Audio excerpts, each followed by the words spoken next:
sebentar, sabar, saya buktikan. Yesus berkata, sebelum dunia ini ada, aku ada. Sebelum di mana dia? Di mana dia? Sebelum dunia itu diciptakan, dia di mana? Nah, makanya saya tanya, saudara mengerti Allah enggak? Kalau Allah itu tidak terikat ruang dan waktu. Tunggu dulu. Oh, iya. Allah itu tidak terikat ruang dan waktu. Salah. Saya salah luruskan, saya luruskan ya. Allah itu artinya sumpah serapah dalam bahasa Ibrani. Allah itu enggak. Allah itu bukan diksi yang ada, Bang. Itu Allah itu adalah kesalahan sebut. Allah itu enggak ada. Allah dalam bahasa Ibrani artinya sumpah serapah. Bentar dulu. Nah, yang ada itu adalah Allah. Allah, L-nya ada 2, alif lam jalalahnya kalau dalam bahasa Arabnya ada 3. Ya, diam dulu bentar. Nah, ketika kalian mengatakan Allah, itu adalah kata yang baru muncul oleh tangan-tangan kalian yang tidak pernah ada dasarnya. Nah, pertanyaan saya adalah, apa Yesus yang Allah? Jawab, apa Yesus yang Allah? Nah, sebentar dulu ya, saya akan menjawab itu. Nah, saudara berpikir itu berdasarkan pikiran saudara, berdasarkan pemahaman saudara, ya kan? Untuk itu kita saling menghormati di dalam pemahaman. Bang Inyong mau naik dia. Enggak, Bang, jawab saja. Kita kan diskusi, ya. Saya kan pengen tahu. Itu Allah menurut Umi Rafi, ya kan? Menurut saya. Aduh, Umi Rafi dalam lagi. bahasa Ibrani juga Allah dalam bahasa. Ya udah, saya sudah menjelaskan. Ya. Nah, Abang mau nolak nggak apa-apa. Oke, dari segi bahasa. Umi menjelaskan dari segi bahasa juga. Ya, dalam segi bahasa. Coba tunjukkan kata Allah dalam Bible. Coba tunjukkan kata Allah dalam Bible. Kejadian 1 ayat 1, pada mulanya Allah menciptakan langit dan bumi. Eloah. Coba.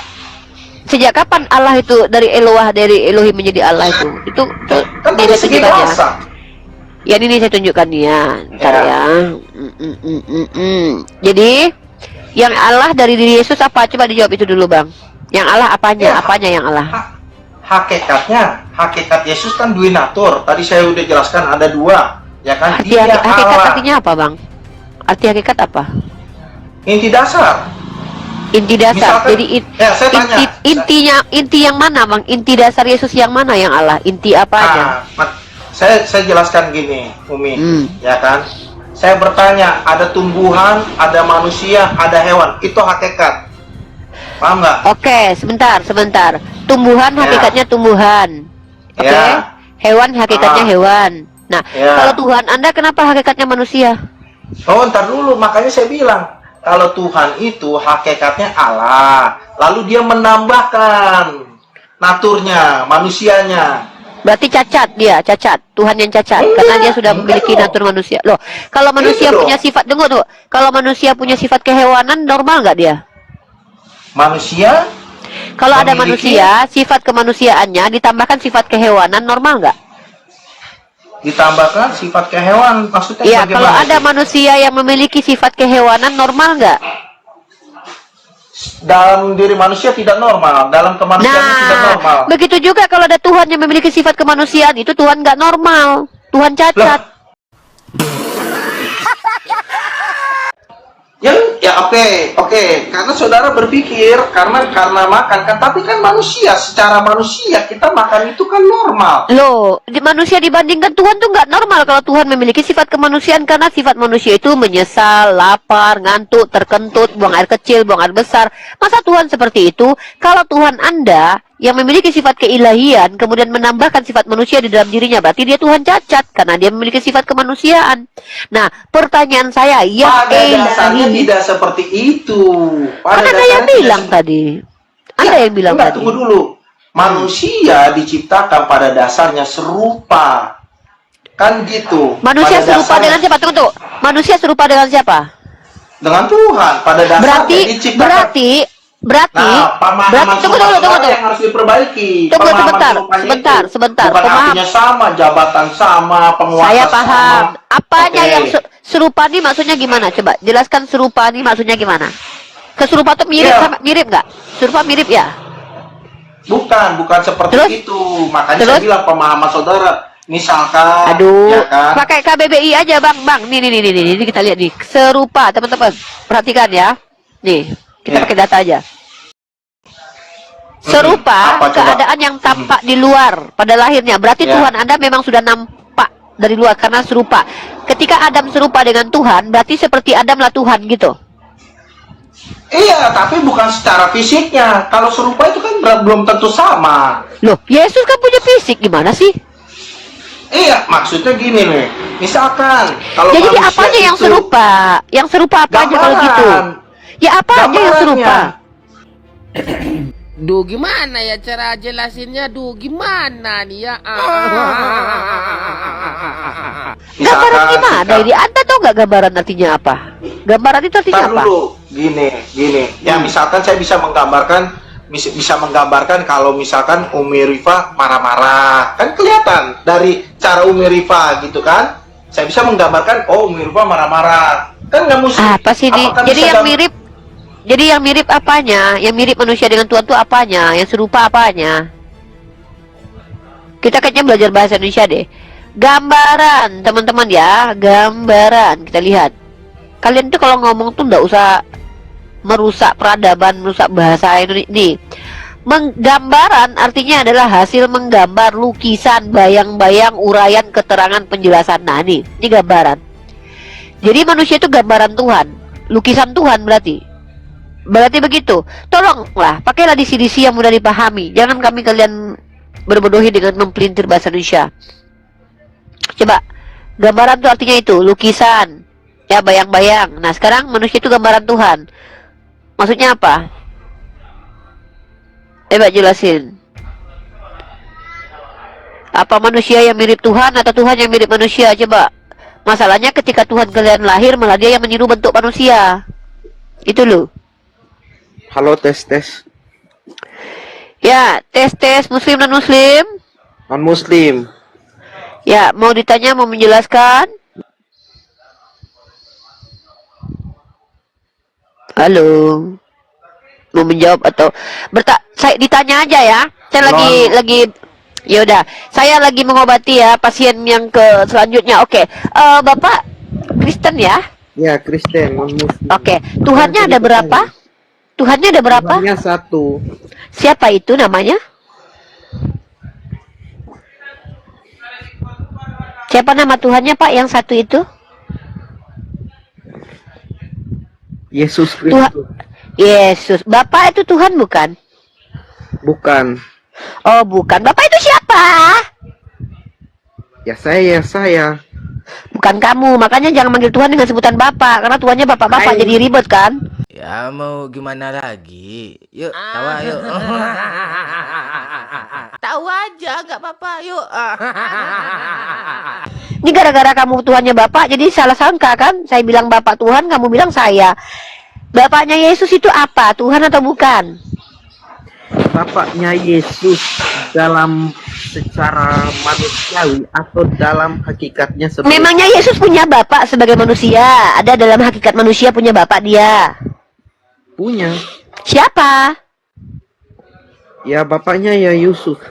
Oh, jadi dia itu anak Yusuf secara Hai. kedagingan. Ahai. Ya, emang kenapa kalau Yesus punya bapak? Emang kenapa? Ya Ada nggak yang apa-apa salah? lah, nggak masalah. Artinya dia kan hasil sperma. Berarti Kipas. Berarti Berarti- Anda ini tidak mengerti konsep Tritunggal. Aduh, jangan bahas Tritunggal dulu. Saya mau tahu Tuhan satu-satunya siapa? Bapaknya, anaknya, atau rohnya?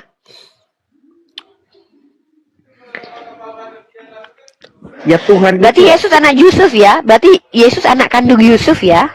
ya dalam hakikatnya sebagai manusia. Waduh, baru ini yang jujur mengakui kalau Yesus adalah anak kandung Yusuf sebagai manusia. Ya emang Mantap. kenapa? Iya. Emang masalahnya di mana coba? Nggak ada masalah. Kenapa harus jadi masalah? Jangan dijadikan masalah. Nah, terus kalau bapak-bapakannya yang ada di surga itu bapak apa itu? Bapak angkat, bapak tiri, atau bapak apa? Gini ya, Begini. Allah Bapa itu adalah Allah, sedangkan Yesus adalah firman yang diturunkan dari Allah. Ngerti Jadi kan? yang Tuhan yang mana? Firmannya atau yang berfirman? Tuhan itu ada satu pribadi tapi dalam tiga hakikat. Hakikat artinya apa? Ya kamu kan punya kamus, silakan cari sendiri. Tadi ada kamus. Hakikat itu adalah keadaan sebenarnya tentang sesuatu. Keadaan Bapa itu manusia atau roh? Gimana? Keadaan yang sebenar-benarnya tentang Bapaknya Yesus itu punya sifat manusia atau tidak, punya daging atau tidak. Tidak. Nah, keadaan sebenarnya Yesus itu roh atau daging? Yesus adalah 100% Allah sekaligus 100% manusia. Nah, kenapa kamu bilang Yesus dan Bapaknya sehakikat? Orang hakikatnya beda kok. Bapak hakikatnya roh, Yesus hakikatnya 100% 100%. Berarti nggak sehakikat dia. Kamu jangan memfitnah lah. Kalau sehakikat itu seperti kamu dan Bang Otak Waras tuh. Ada datanya. Lihat, Kamu tahu nggak sih arti hakikat? Hakikat itu keadaan sebenarnya tentang sesuatu. Kamu sehakikat sama host, sama Bang Dato, sama Bang Rizal. Hakikat apa? Manusia dan hakikatnya laki-laki. Nah, Bapak itu adalah roh, tidak punya 100% manusia. Yesus adalah manusia yang katanya punya sifat 100% Tuhan. Itu mereka tidak sehakikat. Tanya dulu, jangan berargumen aja. Iya, silakan tunjukkan data 100% Yohanes 100%. 1 ayatnya yang pertama. Pada mulanya adalah firman, dan firman itu bersama-sama dengan Allah. Firman itu adalah Allah. Jadi Yesus pada mulanya sudah ada dalam bentuk firman. Oh, dalam bentuk firman, kemudian dalam bentuk saset ada nggak? Oh sorry, dalam bentuk firman sudah ada, terus dalam bentuk manusia. Begitu Tuhanmu. Oke, kalau begitu saya tanya balik. Apakah yang berfirman itu adalah firman?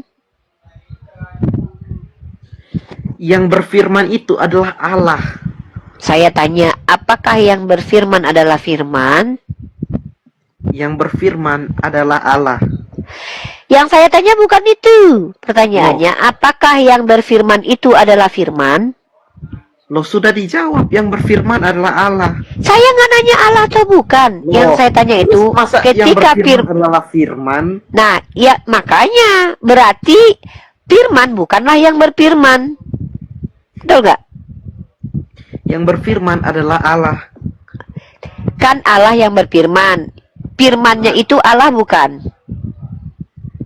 Firman dan Allah adalah satu. Lihat. Satu apa? Satu apa? Lihat, makanya kamu dengar, pada mulanya adalah firman, firman itu bersama. Iya, satu apa? Satu apa? Adalah Allah. Nah, firman itu adalah Allah. Apakah yang berfirman adalah firman? Yang berfirman adalah Allah. Nah, dengar teman-teman ya, ini mereka nih teman-teman ya. Ini yang mereka lakukan selama ini, mempelintir diksi-diksi teman-teman. Ketika firman dituduh sebagai yang berfirman, kalau kita tanya apakah yang berfirman adalah firman, mereka nggak mampu jawab. Kenapa? Karena konsekuensi logiknya adalah mereka mengatakan bahwa Bapa adalah Yesus, itu adalah ajaran bidat. Jadi teman-teman kita Kristen ini, sebentar dulu. Saya tanya sama kamu. Bapa adalah Yesus. Bapa adalah Yesus. Nah, bagaimana pendapatmu ketika Yesus berkata jangan memanggil siapapun Bapa di muka bumi ini karena Bapa hanya satu, yaitu Dia yang di surga. Kamu bilang Yesus berbohong berarti? Itu karena Yesus berbicara dalam hakikatnya sebagai manusia. Nah, berarti sejak kapan ada Yesus yang bukan manusia? Yang namanya Yesus ya manusia lah. Ketika kamu mengatakan bahwa Yesus adalah Bapa, kamu itu bidat oneness. Kamu bukan Tritunggal, ya. Percuma kamu jelasin Tritunggal barusan. Karena kamu bidat oneness, ajaran Sabellius yang mengatakan bahwa Yesus adalah Bapa itu sendiri, ya. Nah, lebih paham Muslim. Tritunggal nggak gitu. Tritunggal itu uno substansi, tres persona non separate. Artinya apa? Satu substansi, tiga persona yang tidak terpisahkan. Kalau kau tengok segitiga itu, ya segitiga sama kaki semuanya. Itulah katanya orang Kristen begitu analoginya. Atau kalau kau tengok perisai Trinitas tuh, Father is not Son, Son is not Holy Spirit. Itu Tritunggal. Yang kau jelaskan barusan itu bukan Tritunggal, tapi oneness. Namanya ajaran bidat dari Sabellius. Nah, jadi hati-hati kalau jelasin Kristen di hadapan saya. Yang saya tanya sekali lagi, saya konfirmasi sekali lagi. Yesus Bapa atau bukan? Dalam hakikatnya sebagai apa? Emang Yesus itu hakikatnya apa? Yesus itu tidak pernah hakikatnya. Yesus itu hakikatnya Yesus dan Bapa tunjukkan adalah satu apa? satu pribadi. Suatu pribadi, monarki modalism kamu ini, bidat oneness ya. Berarti Yesus ketika mati berarti Bapa juga mati. Macet, makanya kamu kalau ngajarin saya Tritunggal jangan ngajarin pola oneness, kamu habis nanti. Ya, ini adalah orang Kristen yang mengaku Tritunggal tapi dia adalah ajaran oneness atau disebut dengan kontrapraxeas ya, ajaran bidat Sabelius ya. Mikana dan Joshua Teo nih, Samuel Sihaan dan juga Malikil Herdia Malak sama si Bang Bililin. Orang ini berbeda dengan Kiamat Sopi Kutul dan juga Bom Bom dan juga Pendeta MJM sama Elia Myron. Beda denomu sama Elia Myron ya. Elia Myron itu Tuhannya 3 ya, Allahnya 3. Sementara kamu Allahnya 1 tapi bisa menjelma menjadi 3 bentuk. Bentuk manusia, modelnya jadi manusia, jadi roh. Nah, ketika kamu katakan Bapa itu adalah Yesus, maka kamu harus siap dengan konsekuensi. Ketika Yesus mati, yang mati Bapa. Ketika Yesus tidur, yang tidur Bapa. Ketika Yesus makan ikan goreng, yang makan ikan goreng Bapa. Ketika Yesus sebagai anak netek sama Bunda Maria, maka yang netek adalah Bapa. Sakitnya sampai ke ubun-ubun tuh. Itu konsekuensi logiknya kalau kamu bilang Yesus adalah Bapa. Ketika anak lahir dari rahim Maria, maka Bapak yang dilahirkan gitu. Kamu membawa ajaran oneness, ajaran Sabelius, bidat bagi Tritunggal, dihabisi nyawamu. Kalau seandainya orang Tritunggal yang menjadi mayoritas, habis kamu. Diinkuisisi loh kamu itu. Nah, sekarang saya tanya lagi sama kamu, ya. Pada saat Yesus menjadi bayi, dia itu Bapak atau bukan? Jawab.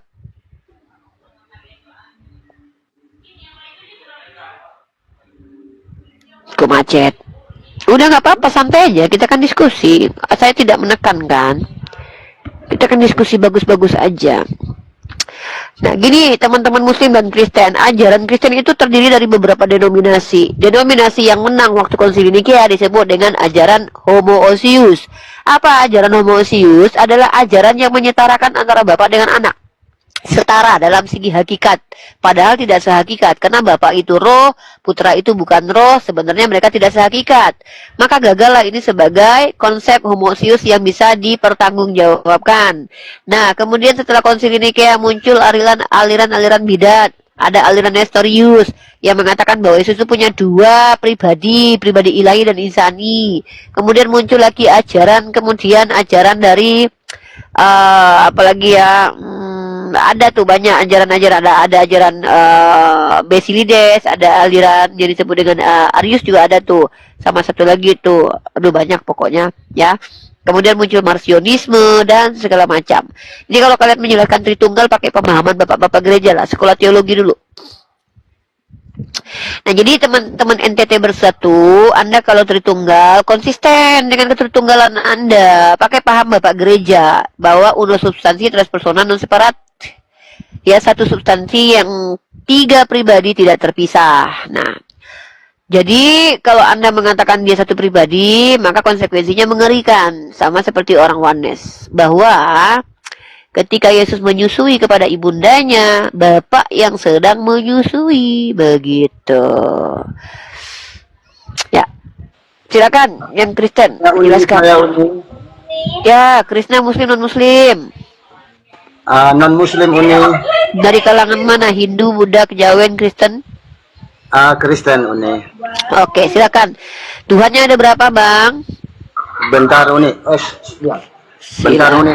Saya nih, begini Uni. Sepertinya kalau debat tidak cocok lah saya sama Uni ya. Uni. Oke lah. Jadi belajar ya.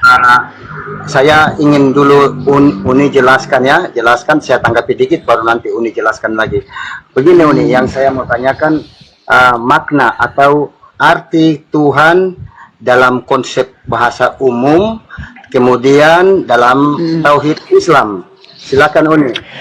Ya, Tuhan itu kalau dalam pendekatan linguistik, terjemahan dari bahasa Eloah, Ilah, God itu adalah sembahan.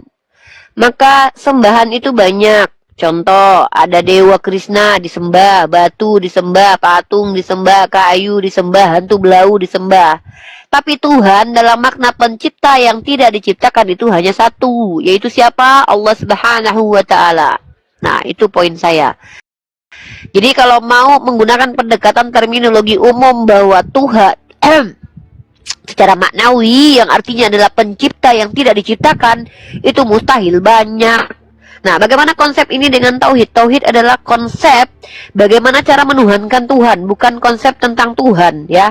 Kalau Tuhan itu tak terkonsep, tidak mungkin Tuhan terkonsep karena Tuhan itu transenden atau beyond logic. Kalau ada Tuhan terkonsep, maka fik itu bukan Tuhan, ya. Karena Tuhan itu tidak terjebak dalam ruang dan waktu. Nah, kalau Tuhan terjebak dalam ruang dan waktu, maka dia tidak absolut. Tuhan itu tidak dikatakan terjebak dalam ruang waktu, tapi dikatakan menaungi ruang dan waktu. Itu Tuhannya umat Islam, ya. Dalilnya jelas dalam surah Al-Ikhlas. Absolut dan mutlak, tidak ada lagi yang berkuasa setara dengan dia. Karena kalau ada Tuhan yang setara dengan esensi lain, maka dia tidak absolut. Kalau Bapa setara dengan anak, maka Bapa kekuasaannya tidak absolut. Begitu juga dengan anak, karena ada yang setara kekuasaan dengan dia. Maka ini tidak bisa dikatakan Tuhan yang absolut mutlak berkuasa. Begitu. Jadi Allah Subhanahu wa Ta'ala adalah Tuhan yang laisa kamitslihi syai', dan juga tidak ada yang semisal dengannya. Dalam surah Al-Ikhlas dia adalah ahad, ya, lam yalid walam yulad, tidak beranak dan tidak diperanakkan, walam yakul lahu kufuwan ahad. Nah, dan Allah ada tempat bergantung segala makhluk, bukan Tuhan yang digantung oleh makhluk. Sekian saudaraku penjelasan saya tentang Tuhan. Silakan. Oh, makasih ini, makasih, sangat jelas sekali, bermanfaat. Sekarang menurut Uni, Kristen menyebut makna Tuhan itu seperti apa yang Uni pahami? Ya, tergantung Kristennya. Kalau Kristennya subordinat atau Arius, mereka memaknai kata Tuhan itu hiperkorek dari kata Tuhan. Tuhan itu artinya apa? Seperti Edis mengatakan Tuhan itu artinya sama dengan Sayyid atau Rob. Artinya apa? Segala sesuatu yang memiliki kekuasaan itu disebut Tuhan. Ya, presiden juga dipanggil Tuhan. Nah, jadi kalau orang subordinat, dia tidak menganggap Yesus itu adalah sumber, sang sumber, tapi menganggap bahwa Yesus itu berasal dari sang sumber. Artinya ada hierarki. Kalau antara Tuhan dengan Allah ada hierarki, maka ini tidak absolut kekuasaan dari si Tuhan. Si Tuhan itu memiliki kekuasaan yang bersumber dari entitas lain. Ini namanya Kristen subordinat. Kalau Kristen homoousius, mereka meyakini bahwa Bapa dan anak itu setara sehakikat. Maka ini juga menjadi asbab kemudian Tuhan yang adalah Bapa dan anak sama-sama memiliki kekuatan yang tidak absolut. Karena ternyata bukan dia satu-satunya yang memiliki kekuatan, karena juga anak setara dengan dia. Kalau Tuhan dalam makna orang-orang Kristen Marsionisme, mereka hanya percaya bahwa Tuhan itu adalah Yesus sendiri, sementara Bapa adalah iblis, ya, YHWH adalah iblis. Kalau dalam kepercayaan orang Oneness, Yesus itu adalah Tuhan, adalah Allah, adalah Bapa, karena itu adalah gelar-gelar bagi Yesus, sementara pribadinya tetap pribadi Yesus. Kalau aliran Nestorius, maka dia memisahkan dua pribadi, ya, antara pribadi anak dan pribadi ilahi. Jadi mau denominasi yang mana yang mau dibahas? Oke, makasih luar biasa Uni. Nah, sekarang saya berpendapat singkat, nanti Uni tanggapi ya Uni ya. Siap. Jadi saya tidak membawahi Kristen, saya membawahi pemahaman saya, pengetahuan saya. Begini Boleh, Uni. mantap. Nah, jadi yang saya tahu, ketika Allah itu adalah nama yang eksklusif bagi Sang Tuhan dalam Tauhid Islam. Nah, berbeda dengan sama dengan paham monoteisme Yahudi ya, di Sema Israel Tuhan itu Esa. Ya, gini Uni. Kalau saya mengacu pada pengkisahan kata Tuhan, Tuhan itu nanti digunakan di Indonesia tahun 1735. Gitu. Jadi dahulunya sebelum tahun itu di Indonesia umat Islam itu menggunakan kata Allah. Itu yang saya tahu dulu, nanti Uni tanggapi di belakangnya cepat dulu. Oke, jadi kemudian seorang yang bernama Melchior Leidecker datang ke Indonesia pada tahun 1675 dan dia pendeta pertama di Batavia. Dia orang pertama yang menerjemahkan kitab dalam bahasa Melayu.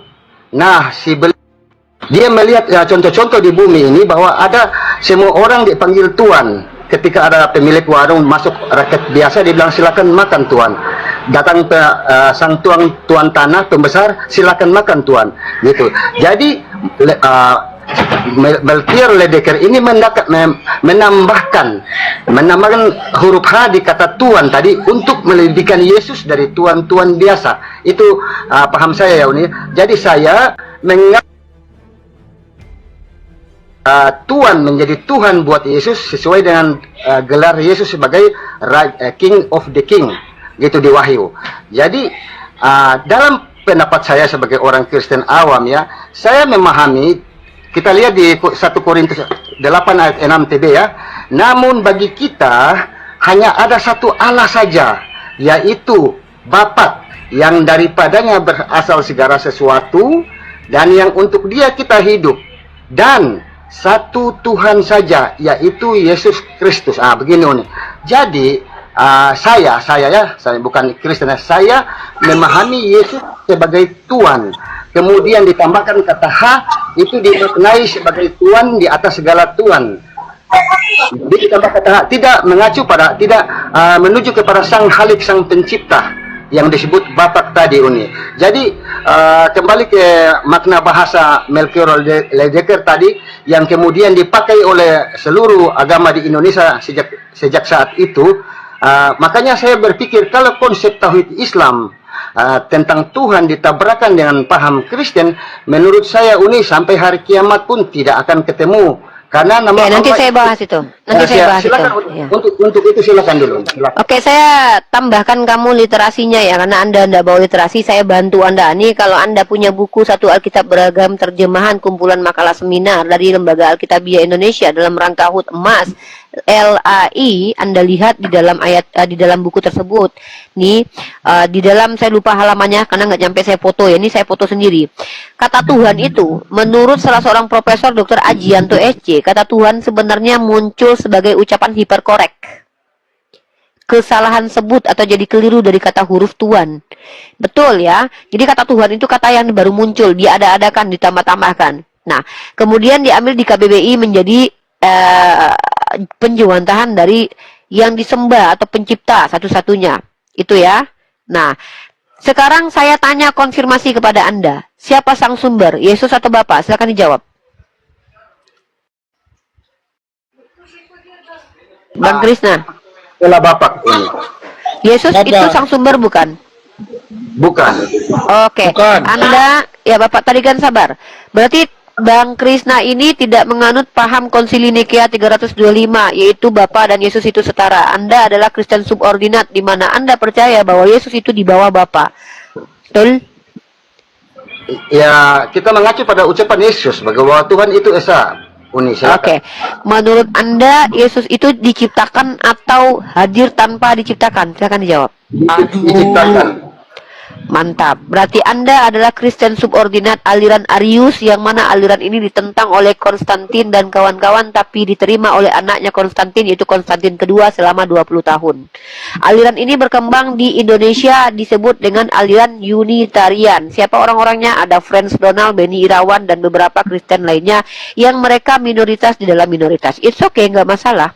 Intinya kamu juga punya data kok Krisna. Kenapa? Yesus sudah berkata, Bapa lebih besar daripada aku tidak dapat berbuat apa-apa dari diriku sendiri. Itu adalah dalil-dalil yang membantu orang-orang Arius untuk membenarkan doktrinnya, dan itu tidak masalah. Berarti Anda bukan Tritunggal subordinat, Anda juga bukan oneness, Anda adalah aliran Arius, Kristen subordinat, ya.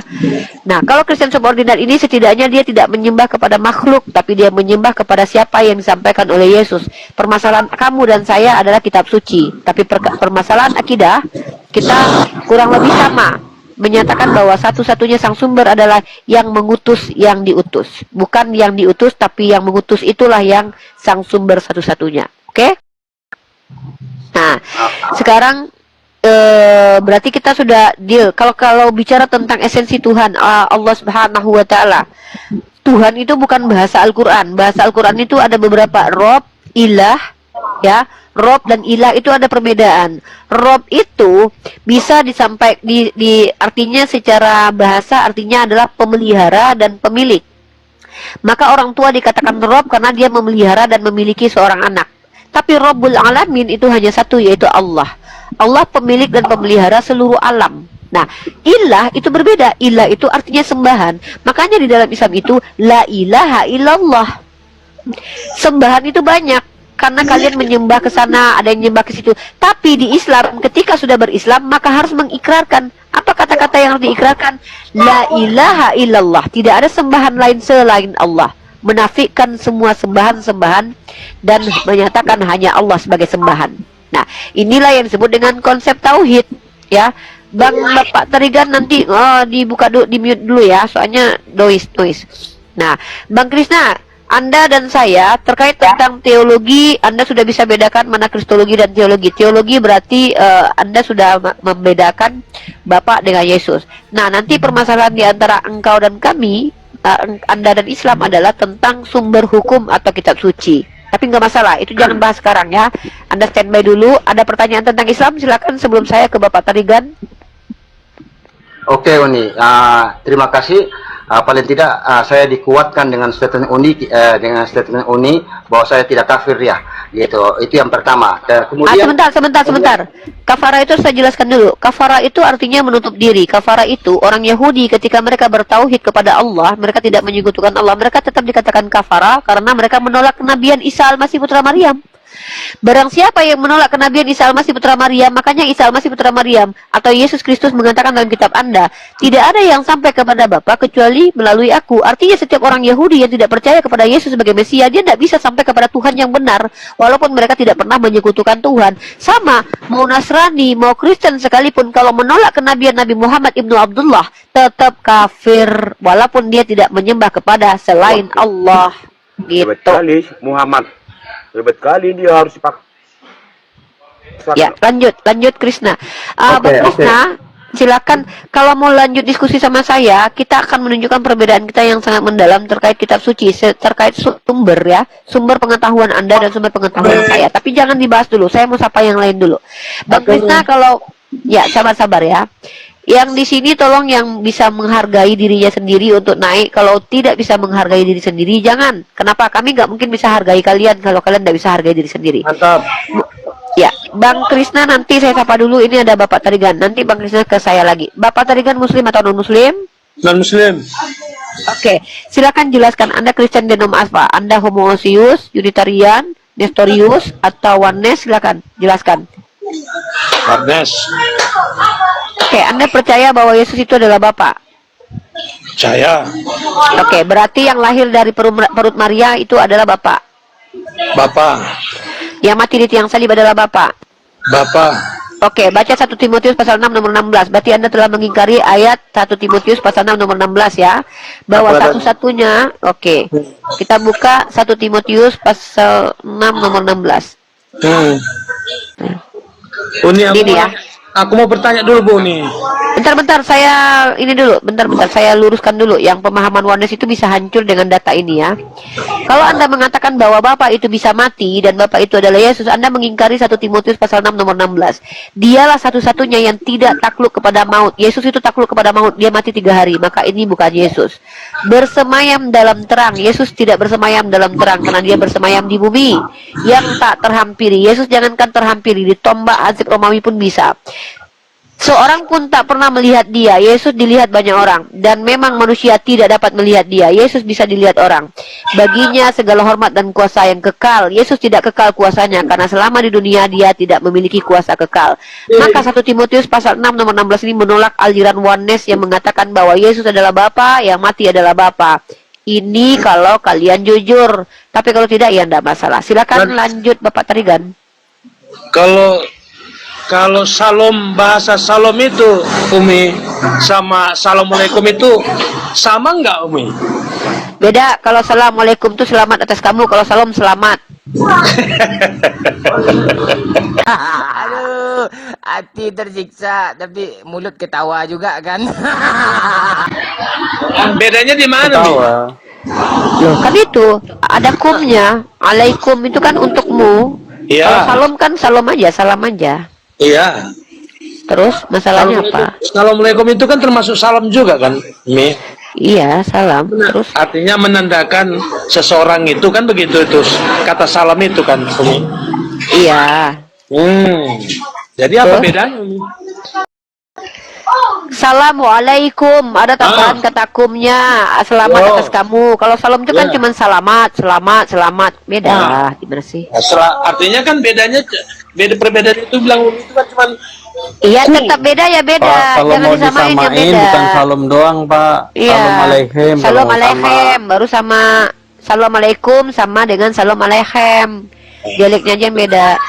artinya kan Umi Assalamualaikum itu kan bahasa dari Yunani juga itu kan. Domba penipu dalam nama agama. Siapa bilang bahasa Yunani? Itu Kalau bahasa salam Ibrani. Bapak Ibu. Kalau salam Umi Itu bahasa Ibrani. berani. Bahasa Ibrani, bahasa Arab dan bahasa Aramaik itu Kurang belajar, Bapak. serumpun. Ya, begitu abangku. Betul Umi. Pak, yang kalau dari Yunani itu salon, Pak. Dari Yunani itu salon. Iya Umi. Begitu ya. Iya Pak. Berarti Assalamualaikum itu sama salam itu itulah perbedaannya Umi ya. Salam alaikum itu bahasa Ibrani. Assalamualaikum itu bahasa Arab. Aba bahasa Ibrani. Abi bahasa Arab. Ukhta bahasa Ibrani. Ukhti bahasa Arab. Ya, itu. Ibrani itu kan dia satu atonya tuh sama Arab kan Umi. Satu ato Ibrahim atonya. Ya kan begitu Umi ya. Bedanya kan begini, sama seperti kita di Indonesia bersuku-suku kan begitu aja kan Umi. Betul. Nah, jadi perbedaannya itu kan artinya bahasa kalau orang Batak bilang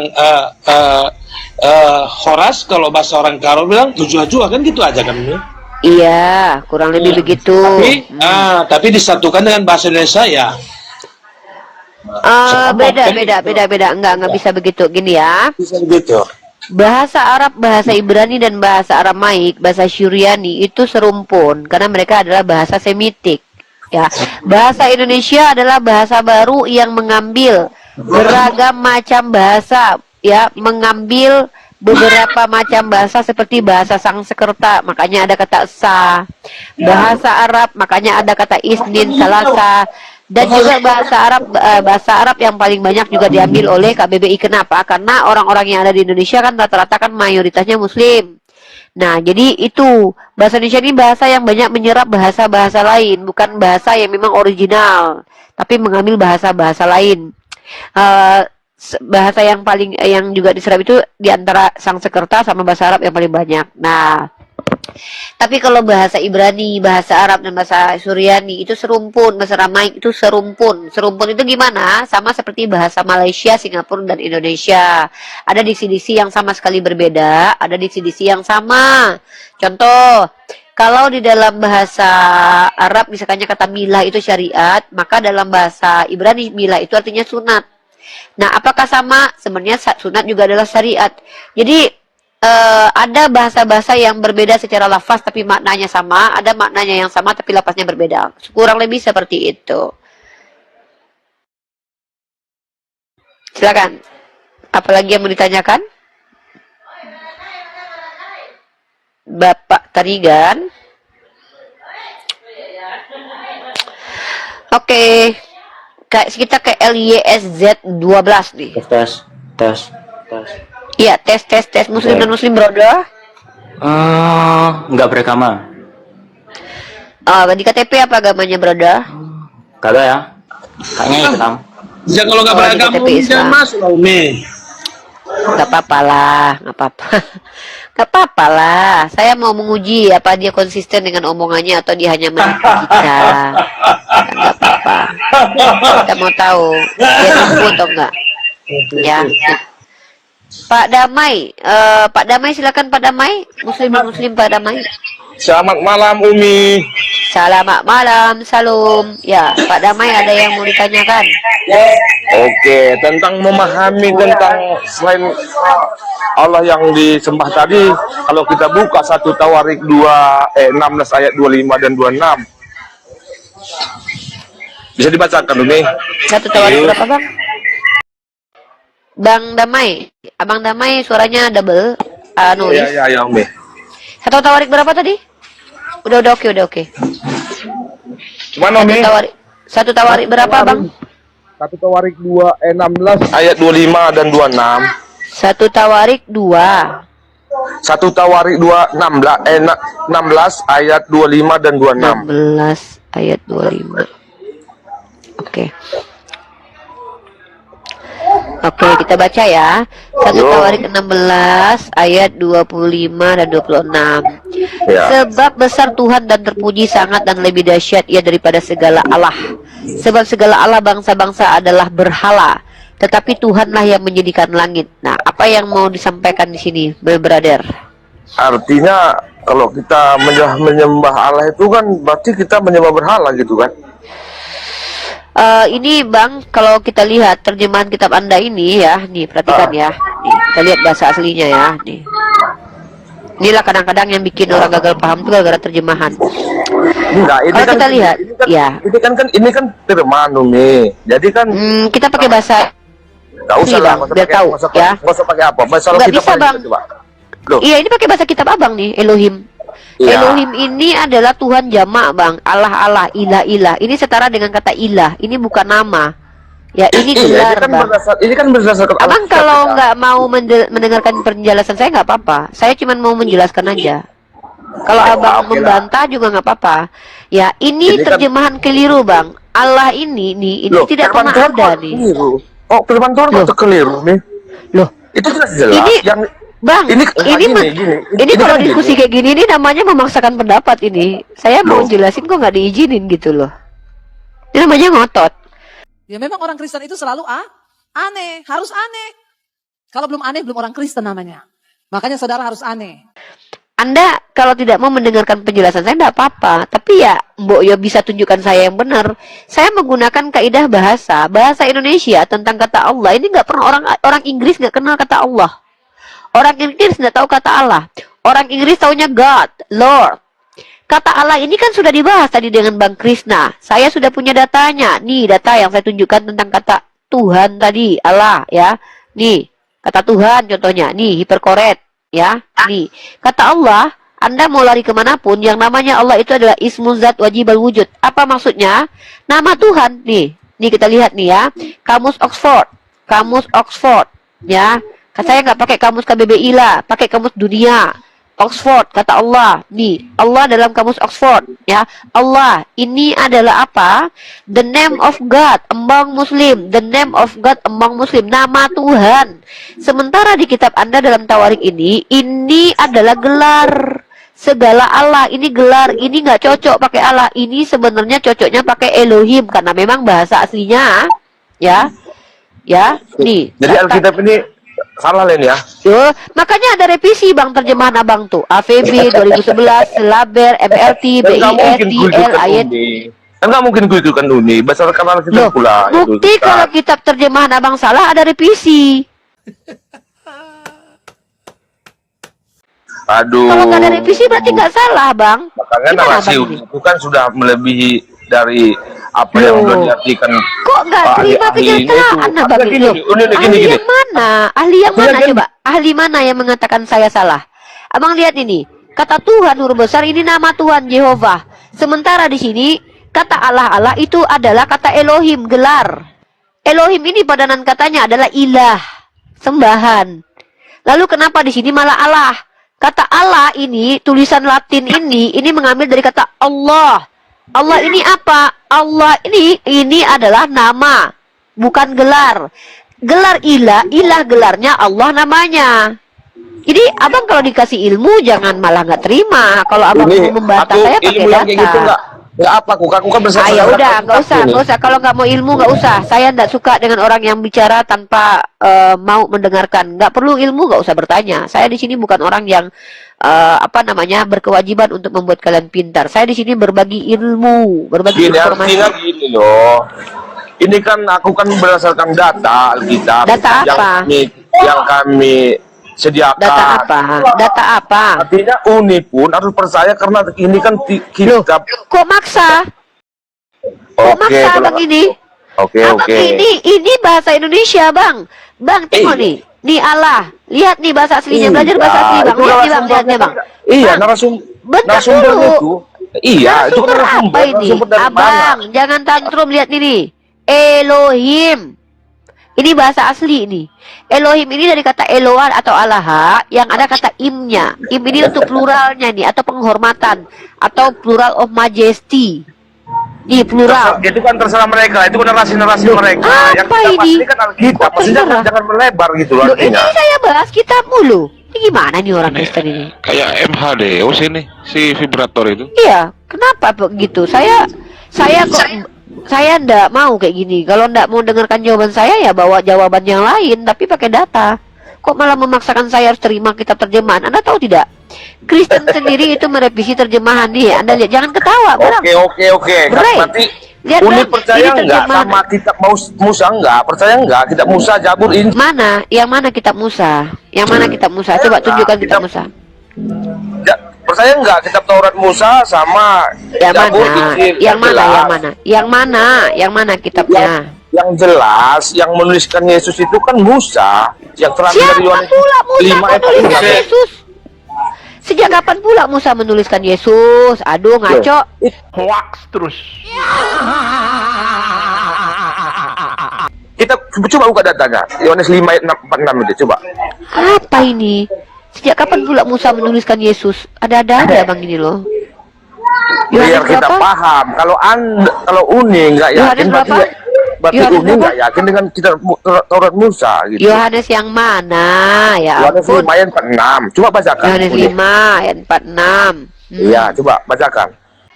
Sebab jikalau kamu percaya kepada Musa, tentu kamu akan percaya juga kepadaku, sebab ia telah menulis tentang aku. Terus apa?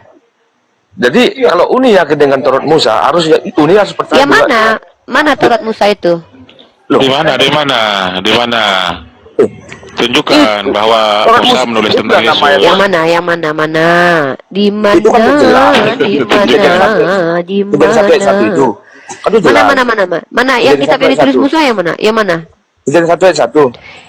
Kitab Kejadian itu yang nulis Di siapa? mana ada Yesus di situ? Musa. Enggak, sebentar. Saya tanya. Musa. Siapa yang menulis Kitab Kejadian? Coba datanya mana? Musa. Ya, datanya mana? Tuh. Pada mulanya Allah menciptakan langit dan bumi. Itu kan Taurat Musa. Iya. Kemudian Bilangan, Keluaran.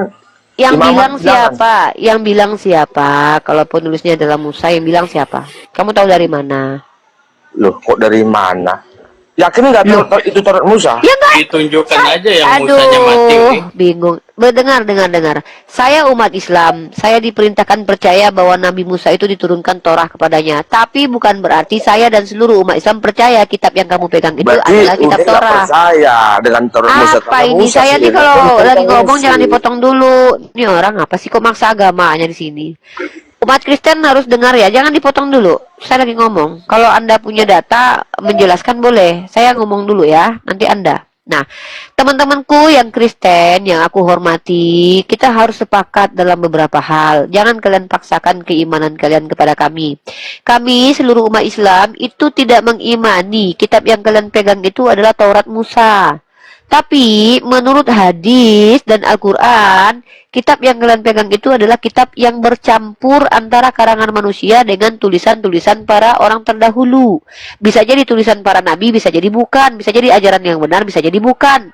Makanya tidak bisa kitab kalian dijadikan parameter yang benar untuk berkeyakinan, karena telah bercampur. Nyungsep ke bawah. Ya, Itu bercampur. narasi Uni kan. Oke, nggak apa-apa. Aduh, nggak jangan masalah. dipotong dulu dong. Saya kan lagi berdakwah, ya. Saya lagi berdakwah kepada seluruh umat Kristen supaya tidak lagi memaksakan parameter bahwa Nggak kami usah, harus percaya ke. biar aku aja yang Ya berdakwah. udah, turun aja ya. Oke, Umi, terima Al-Quran, kasih. Al-Quran rupanya Umi nggak manusia yang menulisnya Umi. Al-Quran itu, kalau yang mushaf Al-Quran ditulis manusia. Kalau kalam Allah yang Al-Quran itu diberikan Allah kepada Nabi Muhammad melalui perantaraan malaikat Jibril. Karena Al-Quran itu bukan hanya yang tertulis. Diam dulu, Bang. Iya, Al-Quran itu bukan hanya yang tertulis, tapi nih contoh. Bismillahirrahmanirrahim. Alhamdulillahi Rabbil Alamin. Nah, itu kan saya lafazkan tuh. Itu tidak tertulis, Bang. Saya bacakan keluar langsung dari otak saya. Itu namanya adalah kalam Allah. Suara saya diciptakan, tapi kehendak Allah itu tidak diciptakan. Itu namanya kalam Allah. Iya. Jadi Al-Quran itu kalau yang dibukukan itu ditulis, tapi kalau yang dilafazkan tidak ditulis, tapi dihafalkan. Tapi kedua-duanya tetap Al-Quran begitu.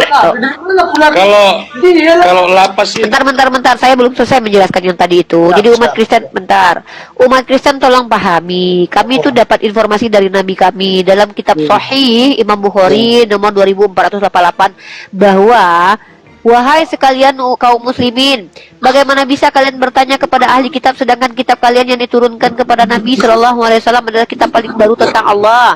Kalian membacanya dengan tidak bercampur, Al-Quran tidak bercampur, dan Allah telah memberitahu kalian bahwa orang-orang ahli kitab telah merubah apa yang telah Allah tetapkan, dan mereka merubahnya dengan tangan mereka, lalu mereka berkata ini dari sisi Allah. Artinya kami tidak percaya kitab yang kalian pegang itu adalah kalam ilahi lagi, murni, tapi telah terdistorsi, bercampur aduk. Begitu. Itulah pengertian Umi ya. Bukan pengertian saya, itu pengertian orang Islam, karena itu dari hadis ijma para ulama sahih. Nabi Muhammad yang ngajarin begitu. Dan itu secara realitas betul. Kenapa? Nih, Abang, kalau kami umat Islam itu ketika membuat statement dari agama kami bisa dibuktikan, Bang. Contoh, Abang perhatikan kitab Abang. Nih, sorry to say ya, nih kitab Anda itu bercampur, Bang. Ada kitab Kejadian, kitab Keluaran, Imamat, Bilangan, Yosua, Hakim, ini bercampur, Bang, sama tulisan-tulisan manusia nih. Ada surat Paulus, surat Galatia, Thessalonика, ini dia campur, Bang. Dan bahkan kalau Abang lihat sendiri dalam kitab Lukas itu divalidasi bahwa kitab ini bersumber dari hasil penyelidikan. Dari mana saya tahu nih? Theophilus yang mulia, banyak yang telah berusaha menyusun suatu berita tentang peristiwa-peristiwa yang telah terjadi di antara kita, seperti yang disampaikan kepada kita oleh mereka yang dari semula adalah saksi mata dan beriman. Karena itu setelah aku menyelidiki, nah ini kan karya penyelidikan. Iya. Kitab Lukas ini kan hasil penyelidikan, Bang. Betul. Bukan firman Tuhan. Betul. Nah, jadi ketika Al-Quran dan hadis mengatakan kitab kalian kitab bercampur, kami bisa membuktikannya menggunakan kitab kalian sendiri. Begitulah kebenaran Islam yang koherens, ya. Kalau kebenaran itu kan setiap statement koherens dengan realitas. Statementnya apa? Kitab kalian bercampur. Realitasnya apa? Kitab kalian betul-betul bercampur. Maka maha benar Allah dengan segala firman-Nya, dan nabiku tidak pernah berdusta. Iya, betul. Ya. Memang kan kalau Nabi nggak pernah berdusta, Bumi. Tapi buktinya Tuhan Abang ada berdusta. Abang baca Lukas pasal 24 nomor 46. Umi, kalau Tuhan itu nggak pernah berdusta, Umi. Nah, ini Tuhan Abang berdusta dalam kitab Lukas pasal 24 nomor 46 nih, saya buktikan. Saya tuh nggak mau berbohong nih. Apa katanya? Ya, Abang buka Lukas pasal 24 nomor 46, buka. Ya, saya bukakan ya.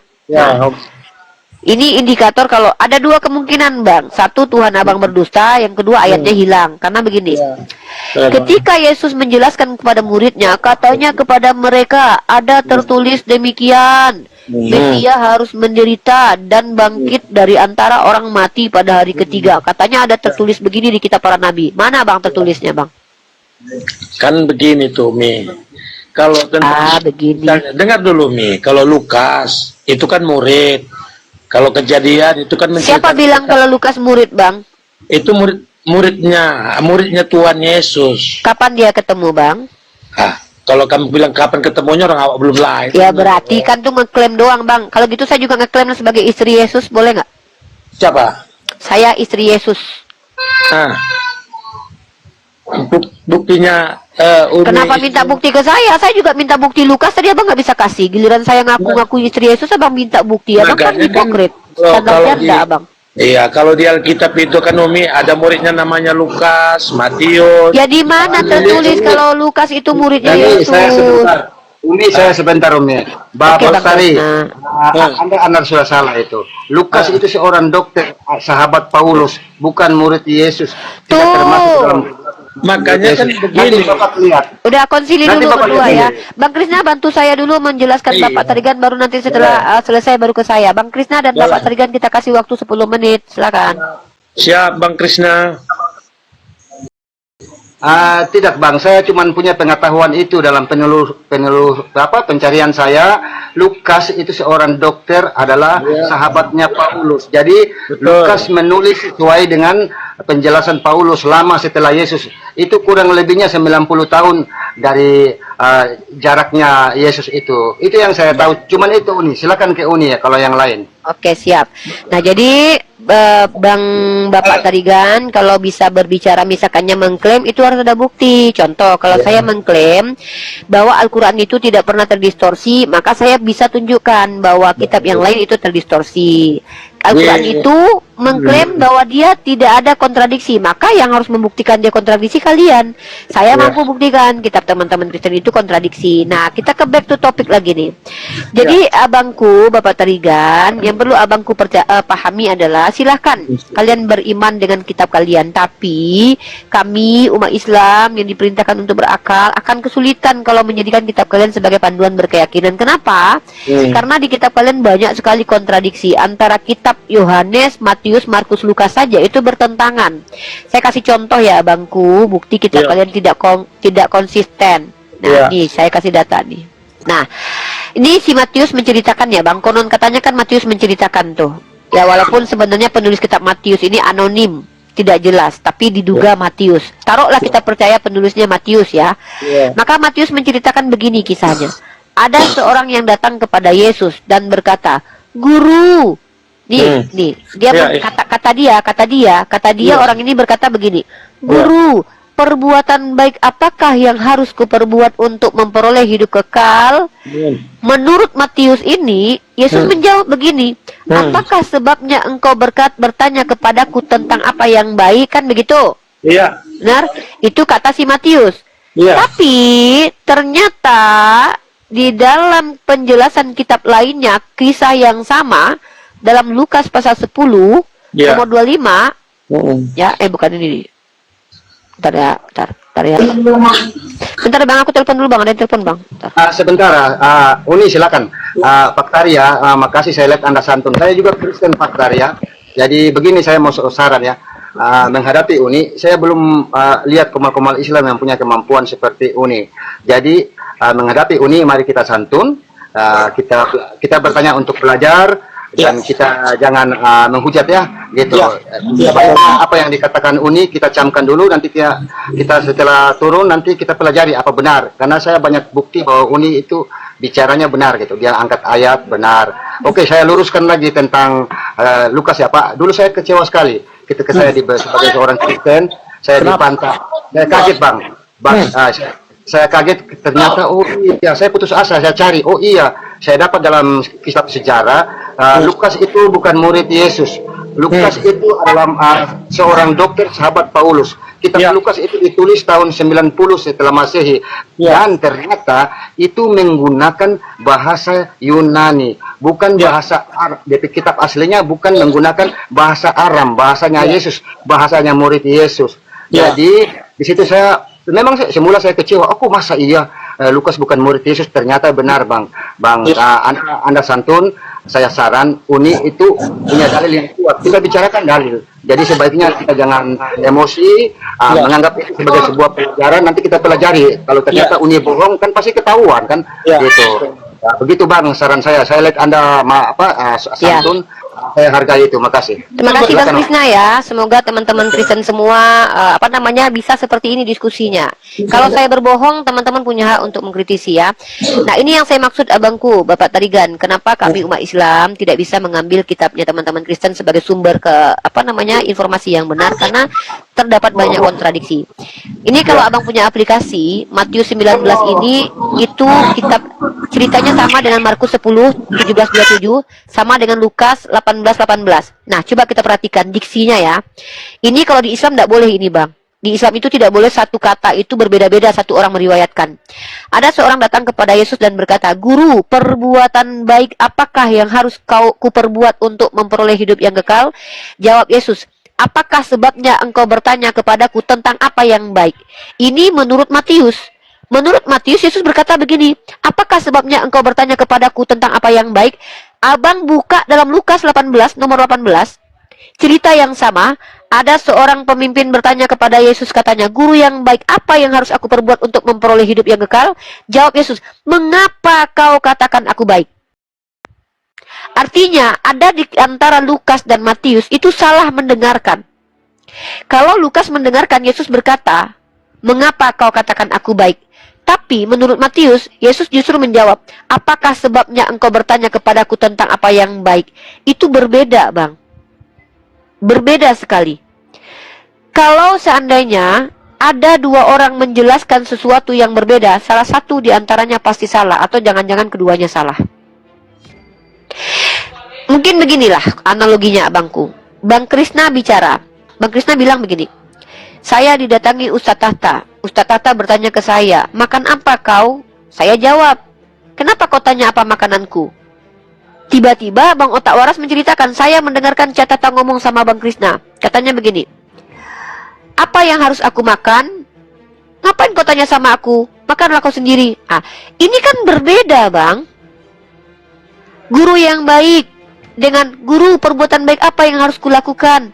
Jawaban Yesus, 'Kenapa kau tanya kepadaku perbuatan mana yang baik?' Atau jawaban yang satu lagi di kitab lain, 'Mengapa kau katakan aku baik?' Ini berbeda. Nah, yang lebih fatal abangku, yang paling parah adalah antara iblis dan Tuhan pun bahkan tidak bisa dibedakan. Ya, nih, saya kasih data. Ini kontradiksi parah yang konteksnya itu merubah. Abang perhatikan 2 Samuel pasal 24 nomor 1. Di sini ini ceritanya sama dengan 1 Tawarik 21, Bang. Karena penulis Samuel dan Tawarik menurut sekolah Kristen itu sama ceritanya. Bangkitlah pula murka Tuhan terhadap orang Israel. Ia menghasut Daud melawan mereka. Di sini Tuhan berfirman, Bang. Tuhan yang berfirman, Tuhan yang marah, Tuhan yang menghasut. Tapi kalau abang buka dalam kitab Tawarik pasal 21 ini abangku, ceritanya sama. Iblis bangkit melawan orang Israel dan ia membujuk Daud untuk menghitung. Di sini yang bangkit murka adalah iblis dan membujuk adalah iblis. Tapi di 2 Samuel ini Tuhan. Ini kontradiksi parah, Bang. Antara Tuhan dan iblis, kenapa tidak bisa dibedakan? Jadi kami umat Islam diberitahu oleh Rasulullah SAW, ya, kami diberitahukan orang Yahudi itu tegar tengkuk, Bang. Mereka orang yang suka merubah-rubah firman pada tempatnya. Makanya mereka punya aliran sekte Yahudi dan Farisi. Makanya Yesus hadir, Yeshua HaMashiach datang meluruskan kesalahpahaman mereka dan kejahatan mereka yang berubah-ubah firman Tuhan. Makanya dikatakan dalam riwayat hadis, Nabi Muhammad tidak pernah berbohong, dan dia katakan, orang ahli kitab itu suka merubah-rubah perkataan dari sisi Tuhan. Ternyata setelah saya pelajari, saya bisa membuktikan bahwa betul kitab abang itu terdistorsi. Ini buktinya, ya. Bukti ayat dulu deh. Kita buka ayat nubuatan bahwa Torah itu akan dirubah. Mari kita lihat dalam nubuatan dulu. Mazmur 119 sampai 126. Waktu untuk bertindak telah tiba bagi Tuhan. Mereka telah berombak Tauratmu. Artinya nubuatan bahwa kitab suci akan dirombak, diubah, itu sudah tertulis dalam kitab Mazmur 119 nomor 126. Dan ternyata kalau teman-teman Kristen percaya tentang nubuatan, harusnya bukan cuma itu. Maka ada lagi nubuatan lain tentang korupnya Bible dalam kitab Yeremia pasal 8 nomor 8. Ini. Bagaimanakah kamu berani berkata kami bijaksana dan kami mempunyai Taurat Tuhan? Sesungguhnya pena palsu penyurat sudah membuatnya menjadi bohong. Artinya, nubuatan bahwa kitab sucinya orang Yahudi itu akan dirombak, dirubah, itu sudah ada. Makanya saya bisa membuktikan secara ilmiah ini. Salah satu bukti konkret bahwa Biblos itu dirubah-rubah. Saya kasih abang satu dalil yang sangat luar biasa berubah nih. Yang merubah doktrin ya. Nih, saya kasih abang 2 sumber. Saya kasih abang silakan buka. Ini saya bukakan Septuaginta. Septuaginta ini apa? Septuaginta ini bahasa Yunani. Biblos berbahasa Yunani. Ya, yang ditulis di zaman Raja Ptolemy di abad ketiga. Abang buka Yesaya pasal 63. Ya, nih buka Yesaya. Cari Yesaya di sini. Yesaya. Mana dia? Yesaya. Aduh, habis baterai aku. Nah, mana Yesaya. Rut, Yosua, King Job. Bentar. Dalam nih, abang lihat nih, saya tunjukkan perbedaannya dengan terjemahan baru deh. Lihat berubah-ubah nih ya. Nih, saya tunjukkan data deh. Ini literasi Yahudi ya bang. Ini sefaria.org, ini punya orang Yahudi nih ya. Ini berbahasa Ibrani. Dalam segala kesusahan mereka, Tuhan merasa gelisah dan malaikat kehadiran ilahi. Di sini malah Elohim, bahasa Ibraninya malah malaikat. Nah, tapi dalam Septuaginta itu adalah Tuhan sendiri yang turun. Ini kontradiksi parah bang. Ini perbedaan. Artinya antara Septuaginta dan teks Mesora ada yang berubah. Nah, abang lihat di terjemahan lama. Di terjemahan lama di sini abang lihat ya. Ini malaikat Tuhan ya. Abang buka dalam terjemahan kitab abang nih. Yesaya 63 nih. Bang buka nih. Inilah perubahan-perubahan yang terjadi di kitab kalian teman-teman Kristen. Ya. Yesaya 63 nih. 63 berapa nih? Ayat 9. Ayat 9. Dalam segala kesesakan mereka, bukan seorang duta atau utusan, melainkan ia sendirilah. Ini mengambil Septuaginta, bang. Sementara di teks Mesora, ini dalam segala kesusahan mereka, Tuhan merasa gelisah dan malaikat kehadirat ilahi. Ini malaikat, ini Tuhan sendiri. Mana yang betul? Mana yang betul? Nah, artinya di antara ayat yang sama antara teks Septuaginta dan teks Mesora itu ada yang berubah. Nah, ini yang disebut dengan pembuktian menurut pernyataan Nabi Muhammad bahwa orang-orang Yahudi itu merubah-rubah nih.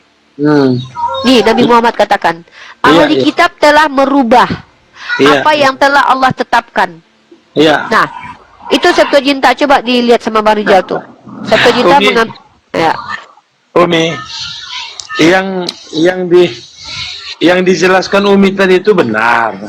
Makanya kan Umi, di Alkitab itu Umi, sebelum kejadian dan sesudah kejadian Umi, sudah disampaikannya bahwasanya nanti akan ada pengajar-pengajar yang palsu, nabi-nabi palsu. Makanya yang disampaikan Umi tadi itu benar semua Umi, bahwasanya semua itu akan terjadi. Makanya sekarang ini banyak orang mengubah-ubah Alkitab itu, isi Alkitab itu, kebenaran itu untuk kepentingan pribadi. Kan udah itu Cia Umi. Makanya di Alkitab itu Umi, mulai dari kejadian sampai Wahyu sudah diceritakan bagaimana akhir dunia ini Umi. Ya, jadi abang sebagai orang Kristen bagaimana cara membedakan mana nabi palsu, mana yang bukan? Karena perubahan itu terjadi sejak sebelum Masehi, bang. Septuaginta itu ditulis 3 abad sebelum Masehi.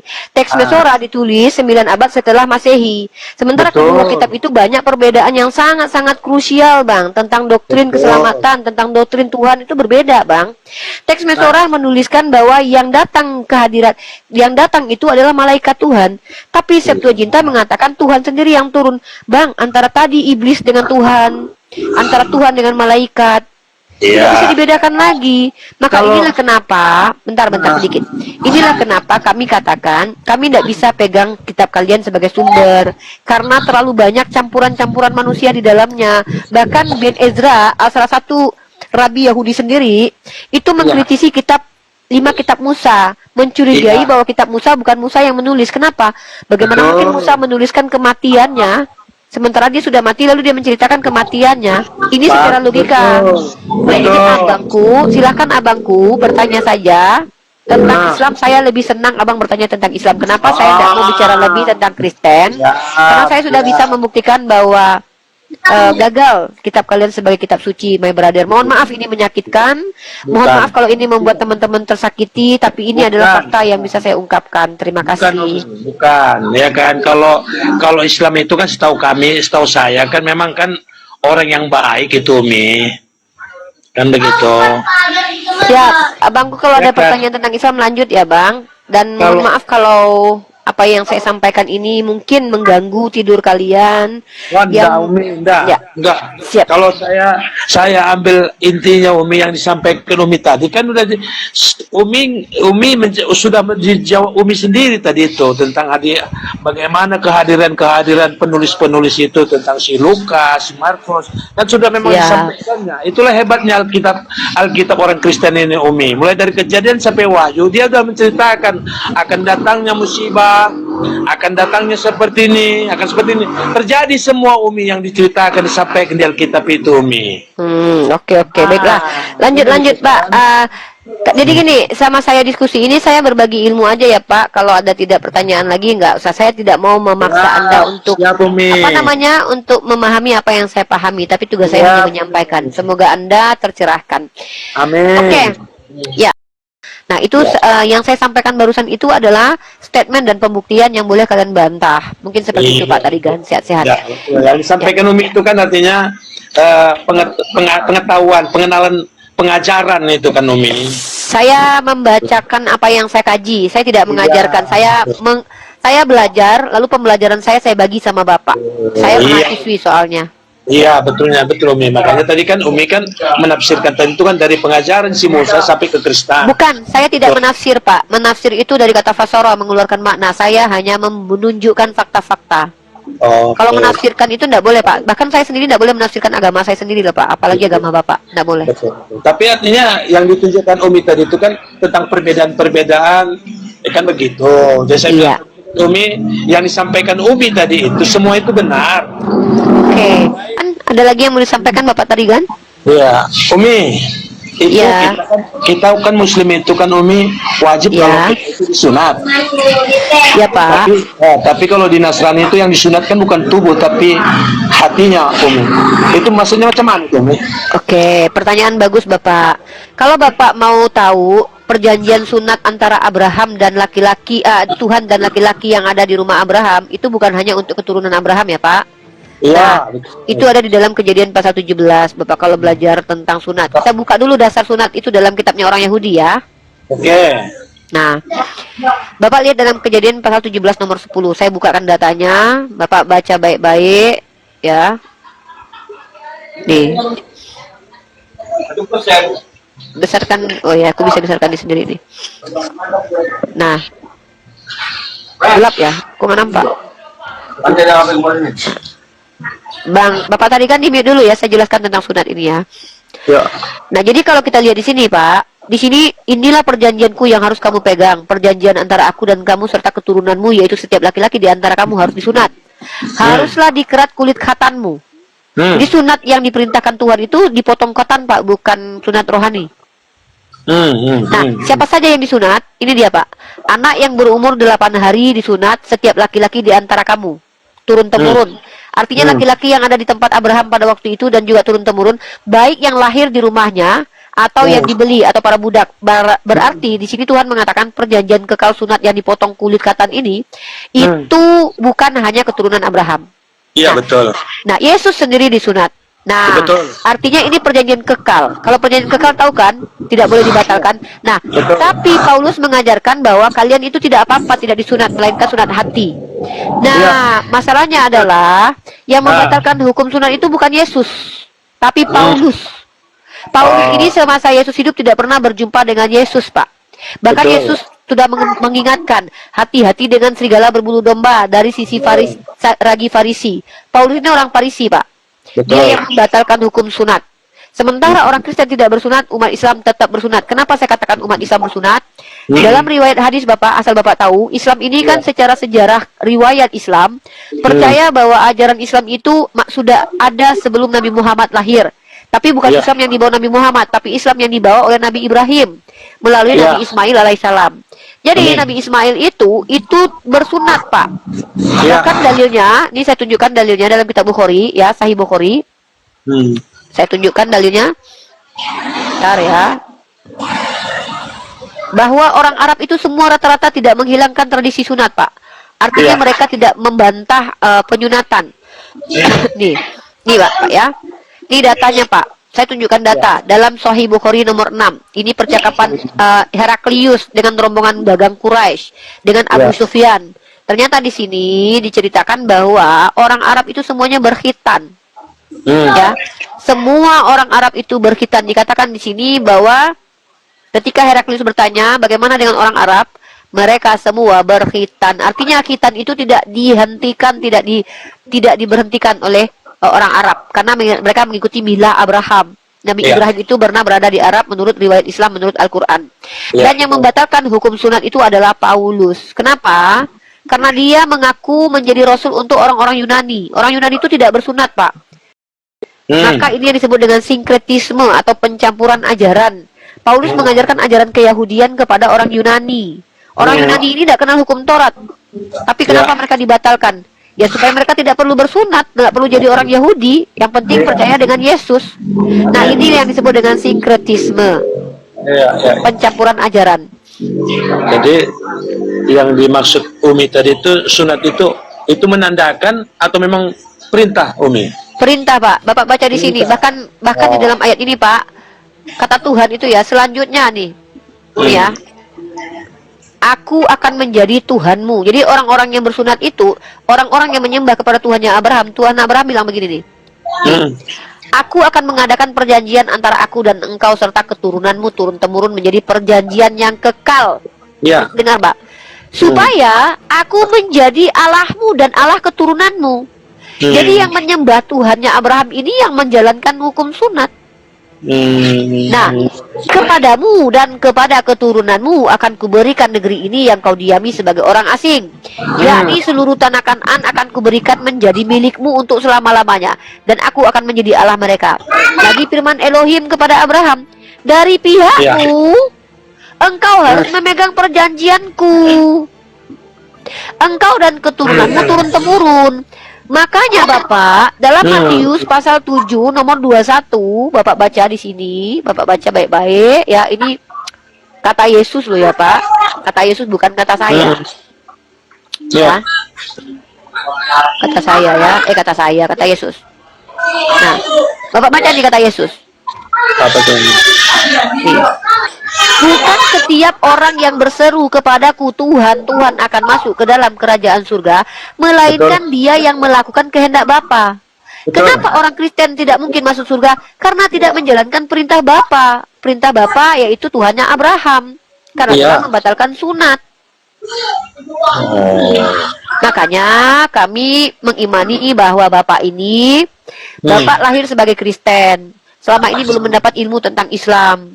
Kalau Bapak sudah mendapatkan ilmu tentang Islam, karena Bapak selama ini belum mencarinya, lalu Bapak tidak bisa membantah, ternyata ajarannya masuk akal, sesuai dengan hati nurani. Karena kebenaran itu tidak mungkin bertolak belakang dengan akal dan hati nurani. Lalu kemudian setelah saya tunjukkan bukti semuanya, bahwa ajaran Islam ini relate atau terkoneksi dengan ajaran Bani Israel, Nabi-Nabi Bani Israel, dan ajaran Yesus terkoneksi, maka Bapak membantah walaupun Bapak tahu itu benar, baru Bapak disebut kafir.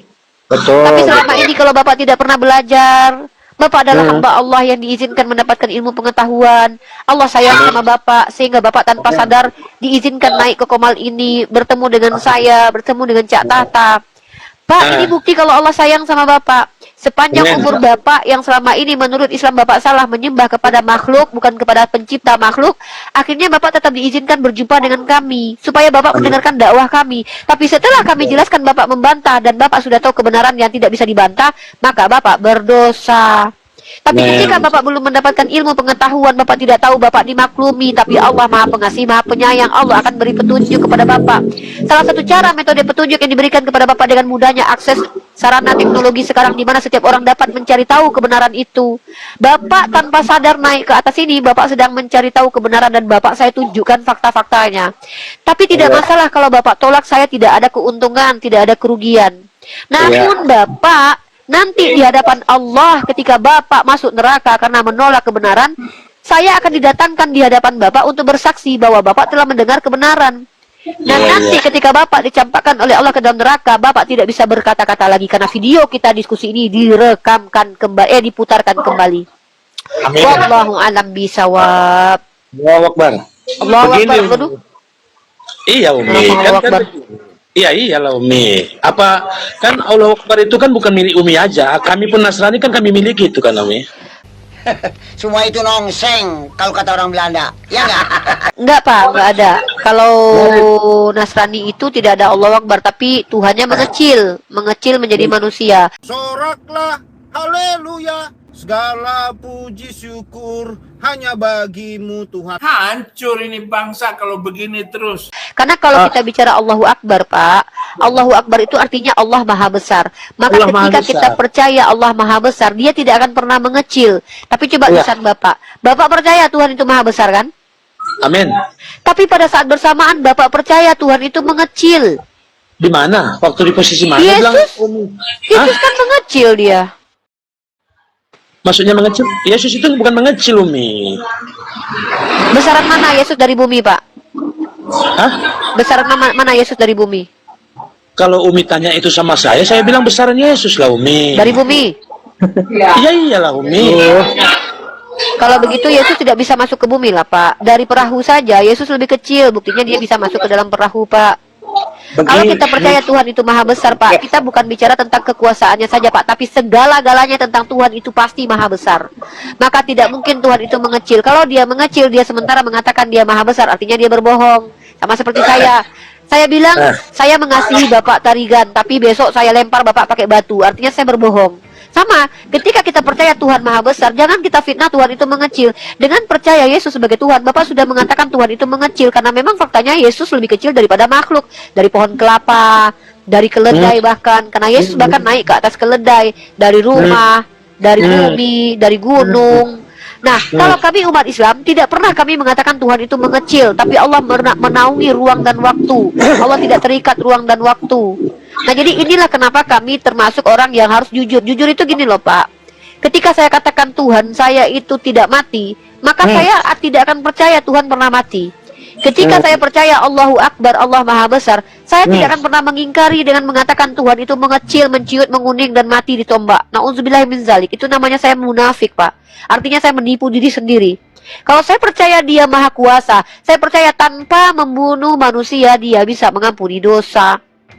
Kalau saya percaya dia Maha Mulia, saya tidak akan pernah mengatakan bahwa dia pernah merendahkan, menistakan dirinya keluar dari vagina perempuan. Na'udzubillahi min zalik, astagfirullahalazim. Maka manusia adalah makhluk yang hina, Pak, karena di setiap lubang kita tuh ada kotorannya, Pak. Lalu ketika Tuhan berubah menjadi manusia, maka di setiap lubang Tuhan ada kotoran. Apakah bisa dikatakan Tuhan yang menjadi manusia ada Tuhan yang mulia? Tidak, Pak. Apalagi kalau Bapak baca dalam kitab Bapak, bahkan jangankan mulia, Yesus dikatakan terkutuk di tiang salib dalam Galatia pasal 3 nomor 13. Kalau Bapak akui Tuhan Bapak mulia, harusnya Bapak tidak percaya bahwa Yesus adalah Tuhan. Karena pada saat Tuhan mulia, tidak mungkin dia terkutuk bersamaan, Pak. Itu namanya pengingkaran terhadap statement yang kita ucapkan. Itu yang disebut dengan kemunafikan. Apa yang disebut dengan munafik? Munafik itu dari kata menafikan, membantah perkataan sendiri. Begitu, ya. Bapak bilang Tuhan saya satu. Yang mana yang satu itu? Bapa, Putra, Roh Kudus. Itu namanya menafikan. Membantah perkataan sendiri, katanya satu tapi tiga. Tuhan saya itu bukan manusia, tapi ternyata Tuhannya manusia. Tuhan saya itu Maha Kuasa, tapi Tuhannya pernah ketiduran bahkan mati. Ini namanya menafikan. Bapak mengikuti doktrin pengajaran manusia yang tidak bersumber dari kitab suci. Sementara saya tunjukkan bahwa ajaran Yesus itu sama persis dengan bagaimana kami umat Islam memahami. Bahkan 1 Timotius pasal 6 nomor 16 saya tunjukkan dalil bahwa Yesus mengajarkan kepada muridnya Timotius bahwa Tuhan itu tidak pernah mati, Pak. Tuhan itu tidak pernah ada yang melihat, Pak. Lalu kenapa kalian mengatakan Yesus adalah Tuhan? Dia terlihat, dia mati. Dalam 1 Timotius pasal 6 nomor 16, Yesus mengajarkan muridnya Timotius untuk mengatakan bahwa Tuhan itu satu. Tuhan itu tidak pernah mati, kekal, satu-satunya. Bagaimana mungkin satu-satunya dikatakan Tritunggal? Dialah satu-satunya, Pak. Satu-satunya ini tidak ada yang lain. Tapi kalian percaya ada Bapa, Putra, Roh Kudus. Kalian membantah dalil satu-satunya yang tidak takluk kepada maut. Lalu kalian percaya Yesus adalah Tuhan yang pernah mati. Di sini dia satu-satunya tidak pernah takluk kepada maut. Berarti dia tidak pernah mati. Dan dia bersemayam dalam terang. Tapi kalian lihat Yesus pernah datang ke bumi yang gelap gulita ini, yang tidak seberapa ini, Pak. Dan yang tak terhampiri. Kalian percaya Yesus adalah Tuhan yang terhampiri. Bahkan jangankan terhampiri, tertombak, Pak, di tiang salib. Seorang pun tak pernah melihat dia. Tapi Yesus jangankan dilihat, Pak, diludahi, dijolimi pun terjadi, Pak. Bahkan dia masuk dalam fakta sejarah. Bagaimana mungkin Tuhan yang tidak terlihat bisa masuk ke dalam fakta sejarah? Ini namanya menafikan. Sebenarnya yang salah apakah Bapak atau siapa? Bukan. Bapak tidak salah untuk saat ini. Tapi Bapak salah ketika Bapak sudah diberitahukan kebenaran lalu menolak kebenaran yang tak terbantahkan, masuk akal, masuk hati, Bapak tolak, maka Bapak kafir. Tapi selama ini Allah izinkan Bapak untuk selama ini mencari tahu sendiri tentang ilmu, tentang siapa Tuhan, walaupun Bapak dilahirkan dari rahim Kristiani, Allah masih izinkan Bapak hidup untuk mendapatkan ilmu pengetahuan tentang Tuhan. Ketika Bapak menolak mentah-mentah kebenaran yang bahkan bersumber dari kitab yang Bapak imani sebagai kitab suci, wallah, Bapak masuk neraka jahanam. Bapak tidak bisa membantah Tuhan lagi, karena Bapak yang memilih untuk menolak kebenaran. Nanti ketika Bapak bilang, saya kan dilahirkan Kristen, saya taunya Bible, nanti saya akan datang. Bukankah saya sudah tunjukkan kepada Bapak bahwa bahkan Timotius pun mengajarkan Tuhan itu satu? Lalu kenapa Bapak masih mengatakan Tuhan itu tiga dalam satu, satu dalam tiga? Maka nanti Yesus akan berkata kepada Bapak, apa kata Yesus dalam Matius pasal 7 nomor 21? Ini dia Pak, kata Yesus kepada Bapak nanti. Yesus mengatakan apa kepada Anda? Perhatikan baik-baik. Apa kata Yesus kepada orang-orang nih, ya? Bukan setiap orang yang berseru kepadaku, Tuhan, Tuhan, akan masuk ke dalam kerajaan surga, melainkan dia yang melakukan kehendak Bapakku yang di surga. Kalian tidak lagi melakukan kehendak Bapa Yesus. Kenapa? Karena kalian telah membatalkan hukum sunat yang diperintahkan oleh Bapaknya Yesus kepada seluruh laki-laki yang ada di muka bumi. Matius pasal 7 nomor 21 telak sekali mengajarkan bahwa tidak semua orang yang mengaku Yesus Tuhan itu masuk ke dalam surga. Melainkan siapa? Melainkan dia yang menerima Yesus sebagai Mesias. Dia yang percaya bahwa Yesus adalah anak Allah dalam makna bahwa dia adalah hamba Allah. Karena anak Allah dalam kitab Anda artinya adalah orang yang membawa damai, orang yang disebut dekat ikatan rohnya dengan Allah, bukan Tuhan. Lalu di sini dikatakan bahwa pada hari terakhir banyak orang akan berseru kepadaku, Tuhan, Tuhan, bukankah kami berbuat demi namamu dan mengusir setan demi namamu dan mengadakan banyak mujizat demi namamu? Ini bukan konteks kepada orang Islam. Kami tidak pernah mengusir setan dengan nama Yesus.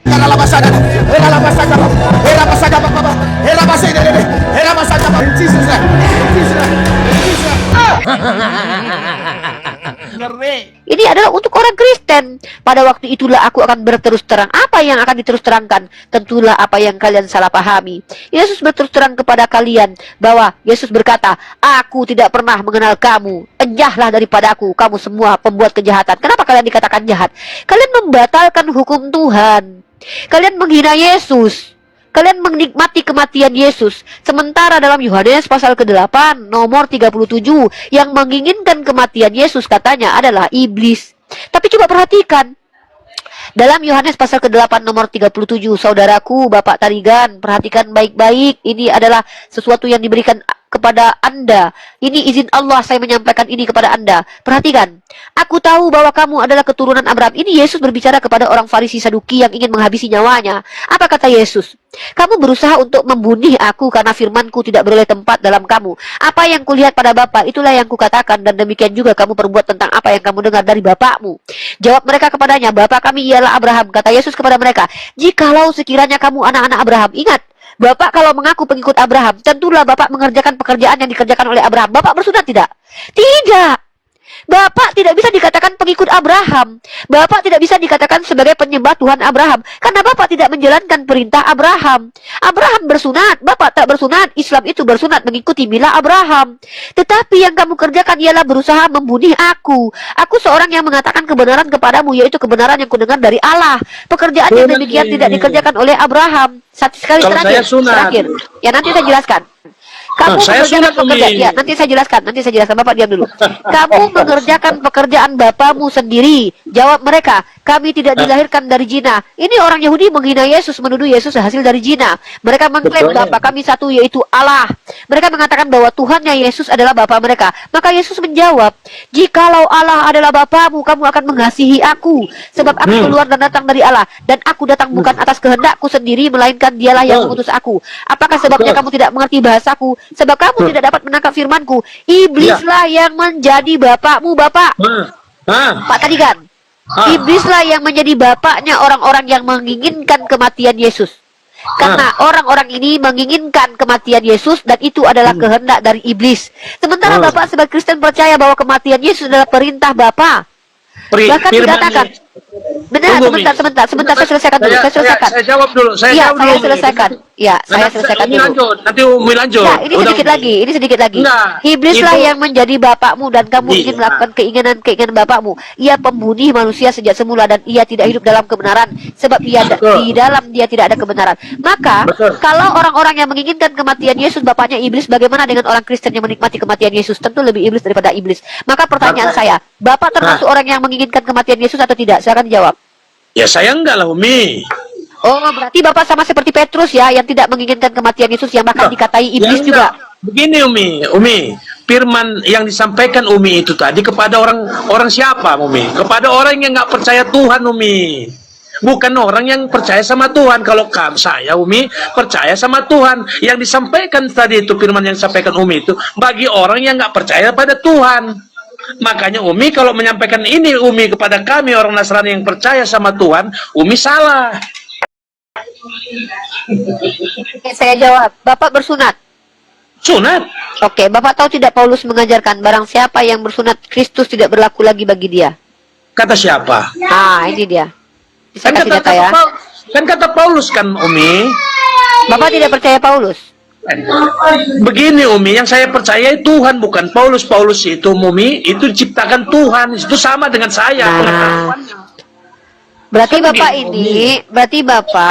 gini loh Pak, bagaimana Bapak tidak bisa mempercayai Paulus? Karena surat-surat Bible Bapak itu kebanyakan ditulis oleh Paulus. Bahkan doktrin Kristen itu rata-rata dari Paulus Pak. Contoh. Begini. Bapak, enggak, saya tanya, Bapak menjalankan hukum Taurat enggak? Menjalankan hukum Taurat lah Umi. Yang mana yang Bapak jalankan? Bapak menjalankan mata ganti mata? Korban bakaran? Bapak menjalankan korban bakaran? Ya, korban bakaran itu Umi, itu bagi bangsa siapa Umi? Nah, makanya saya bingung ketika Bapak mengatakan Bapak menjalankan hukum Taurat. Hukum Taurat itu kan untuk Bani Israel. Kenapa Bapak bilang Bapak menjalankan hukum Taurat? Umi, kalau siapa yang percaya dan tidak percaya kepada hukum Taurat, dia nggak percaya sama Tuhan Umi. Hukum Taurat itu untuk Bani Israel, Pak. Hukum Taurat itu Bani Israel. Hukum Taurat itu Umi, percaya sama Tuhan, percaya sama dengan kiamat, percaya dengan dosa. Nggak gitu. Itu Bapak nambahin. Itu hukum Nggak Taurat gitu. Umi. Itu nggak boleh gitu, Pak. Nggak boleh gitu, Pak. Hukum Taurat itu jangan begitu. Itu namanya Bapak melintir. Udah. Saya nggak mau Bapak jadi. Udah Bapak lanjut ya. Bapak lanjut dengan ini, dengan Cak Tata, dengan yang Cak Tata. Halo, Cak Tata. Bukan monitor. Umi biar. Nggak. Saya nggak mau Bapak nanti ketampol. Saya menghargai Bapak. Bapak orang baik. Bapak orang yang sopan. Saya pun menghargai Umi. Maksud saya Umi tadi itu membacakan itu tadi supaya Umi juga mengetahui bahwa itu kepada orang siapa Tuhan itu berkata seperti itu, kepada orang yang nggak percaya Umi. Iya, kan di situ dikatakan jadi orang kalau yang sama- ingin menghabisi Yesus itu bapaknya iblis. Nah, Bapak menginginkan nggak kematian Yesus? Ya enggak lah Umi. Nah, berarti Bapak tidak menginginkan Yesus menyelamatkan dunia karena doktrin Kristen Yesus itu juru selamat, dengan kematian Yesus dia Betul. menyelamatkan. Kalau Umi misalnya begini Umi, artinya Umi pun jangan pelintir. Bagi kami yang percaya dengan Tuhan Yesus itu bukan mengingini kematian daripada Tuhan Yesus. Siapa yang mengingini kematian Tuhan Yesus itu kata Tuhan itu saat itu adalah orang yang terkutuk, kan begitu? Nah, Bapak tahu tidak? Bahkan Petrus pun dikatakan iblis gara-gara dia tidak menginginkan kematian Tuhan. Bapak baca nih. Nih, dalam Matius pasal 4. Maka berkatalah Yesus kepadanya, "Enyahlah iblis, sebab ada tertulis engkau harus menyembah." Bukan ini, sorry. Salah. Ya, Petrus dikatakan iblis ya. Nih. Sorry. Nah, ini Matius 16:23 nih ya. Nih. Maka Yesus berpaling dan berkata kepada Petrus, "Enyahlah iblis, engkau suatu batu sandungan bagiku, sebab engkau bukan memikirkan." Nah, ini orang Kristen percaya. Ayat ini mengatakan Petrus menghalangi Yesus ingin dibunuh ya. Maka bentar dulu Pak. Ini maju kena mundur kena. Sebentar. Oke, saya gini. Sebelum Bapak menjawab, saya mau ngomong gini Pak. Enggak, poinnya gini ya. Di poin saya dulu. Bapak yang terhormat, saya itu tidak mau dulu lawan bicaramu berbicara. Ya, saya di sini selesai. Saya diambil alih sama catatan. Nanti saya lupa Umi jawabnya. Yaudah. Yang disampaikan Umi itu tadi, yang firman yang disampaikan Umi tadi itu kan, itu kan Paulus yang saat itu kejadiannya Petrus saat itu Tuhan Yesus ingin diserahkan kepada orang yang mau menyalibkan. Datang si Petrus ini, Tuhan, kan begitu. Ya, dia menghalangi. Iya, Nah, artinya dia menghalangi. artinya orang yang menghalangi kematian Yesus iblis, tapi orang yang menginginkan kematian Yesus juga iblis. Maka si malakama maju kena mundur kena. Salah Umi, salah mengertikan itu. Coba. Maksud Gimana? saya, maksud itu cerita daripada si Petrus itu tadi Umi, disebabkan saat itu kan Yesus itu sadar dia akan diserahkan kepada orang yang mau menyalibkan dia. Tetapi datang Petrus ini, aku akan diserahkan. Kan begitu, itu kan bercerita. Ya berarti kalau Bapak hidup sejaman dengan Yesus, Bapak termasuk orang yang membantu kematian Yesus untuk menyelamatkan manusia atau menghalang-halangi Yesus mati di tiang salib? Bapak pilih mana? Yang menyelamatkan manusia lah, Umi. Maksudnya Bapak mendorong dia supaya mati menyelamatkan manusia? Enggak lah, Umi. Berarti Bapak membantu kematiannya? Enggak lah. Yudas. Terus begini mah Umi, kalau tentang itu kan gini deh, terakhir Bapak jawab aja ini, saya nggak mau mendengarkan panjang kali lebar yang nggak penting ya. Gini, kalau Bapak hidup sejaman dengan Yesus, Bapak termasuk yang mana nih? Bapak termasuk, bentar, enggak, ini kan saya tanya Bapak nih, hati nurani Bapak. Ini namanya Umi mau menang sendiri, Umi dari tadi. Makanya saya bilang Bapak sama Cak Tata, saya tuh nggak mau dengerin doktrin Bapak, karena saya nggak mau Bapak nanti ketampol sama saya, Bapak malu. Aduh.